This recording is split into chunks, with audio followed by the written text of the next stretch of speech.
എല്ലാവർക്കും എൻ്റെ നമസ്കാരം.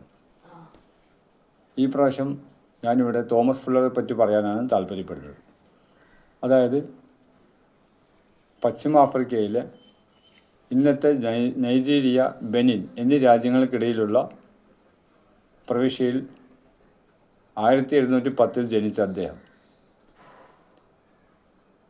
വളരെ ദാരിദ്ര്യ കുടുംബത്തിലാണ് ജനിച്ചത്. അദ്ദേഹത്തിന് 24-ാമത്തെ വയസ്സിൽ കൂടെയുള്ള പരിസരത്തുള്ള നീഗ്രോകൾക്കൊപ്പം അമേരിക്കയിലെ വെർജീനിയയിലേക്ക് അടിമപ്പണിക്ക് പോകേണ്ടി വന്നു. വെർജീനിയയിൽ അതിവിശാലമായ ഒരു കാർഷിക മേഖലയായിരുന്നു അവിടെ. അദ്ദേഹം കൂടെയുള്ളവരുമായി കാർഷിക വൃത്തിയിൽ ഏർപ്പെട്ടു. അവർക്ക് വിശ്രമം കിട്ടുമ്പോൾ സമയം പോകുന്നതിനായി സംസാരിക്കും.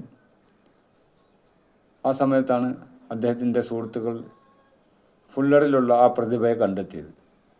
ഗണിതശാസ്ത്രത്തിൽ സാധാരണയിൽ കവിഞ്ഞ പ്രാഗൽഭ്യം തെളിയിച്ചുകൊണ്ടിരുന്ന അദ്ദേഹം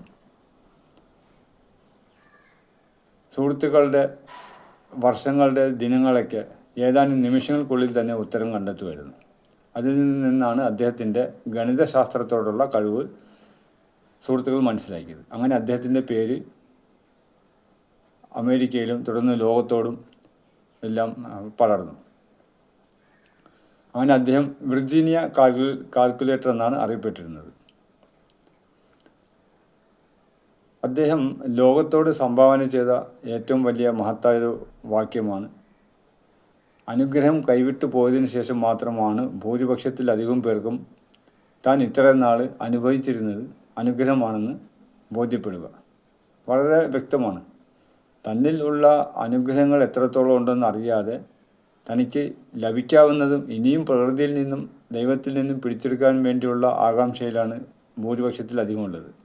തനിക്കുള്ള അനുഗ്രഹങ്ങൾ സംതൃപ്തിപ്പെടുമ്പോൾ തനിക്ക് ആ സംതൃപ്തി അനുഭവിക്കുകയും തുടർന്ന് അതിൻ്റേതായ വളരെ ആശങ്കയില്ലാതെ നേർമാർഗത്തിൽ മറ്റു അനുഗ്രഹങ്ങളും നേടിയെടുക്കാൻ വേണ്ടിയുള്ള അവസരം ലഭിക്കുന്നു. അതുകൊണ്ടാണ് അദ്ദേഹത്തിൻ്റെ മഹത്വാക്യമായ അനുഗ്രഹം കൈവിട്ടു പോയതിനു ശേഷം മാത്രമാണ് ഭൂരിപക്ഷത്തിലധികം പേർക്കും താൻ ഇത്ര നാൾ അനുഭവിച്ചിരുന്നത് അനുഗ്രഹമാണെന്ന് ബോധ്യപ്പെടുക. Okay, thanks.